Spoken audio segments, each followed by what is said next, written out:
నమస్తే ఫ్రెండ్స్, నా పేరు మధుశేఖర్, జర్నలిస్ట్. రాహుల్ గాంధీ గారు మోడీ గారిపై ఫైర్ అయ్యారు.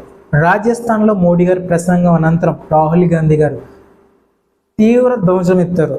అయితే మోడీ గారు, మీ రక్తం ఎందుకు కెమెరా ముందే మరుగుతుంది?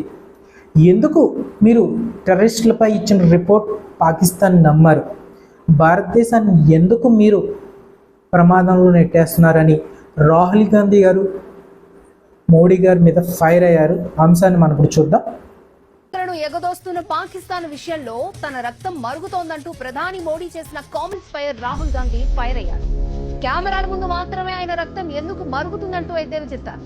రాజస్థాన్ లో ప్రధాని స్పీచ్ అనంతరం రాహుల్ ఈ మేరకు ఎక్స్ లో పోస్ట్ పెట్టారు. మోడీజీ, దొల్ల ప్రసంగాలు చేయడం ఆపండి, తీవ్ర స్థాయిలో మండిపడ్డారు రాహుల్. పలు ప్రశ్నలను సంధించారు. టెర్రరిజం పై పాకిస్తాన్ ఇచ్చే స్టేట్మెంట్ ని మీరు ఎందుకు నమ్మారు? అమెరికా ప్రెసిడెంట్ ట్రంప్ కు తలొగ్గి ఇండియా ప్రయోజనాలను ఎందుకు పణంగా పెట్టారు? ఈ రక్తం కెమెరాల ముందు మాత్రమే ఎందుకు మరుగుతుంది? ప్రపంచ దేశాల ముందు మీరు ఇండియా గౌరవ మిషన్ లో ఎందుకు రాజీ పడ్డారు అని రాహుల్ వరుస ప్రశ్నలను సంధించారు.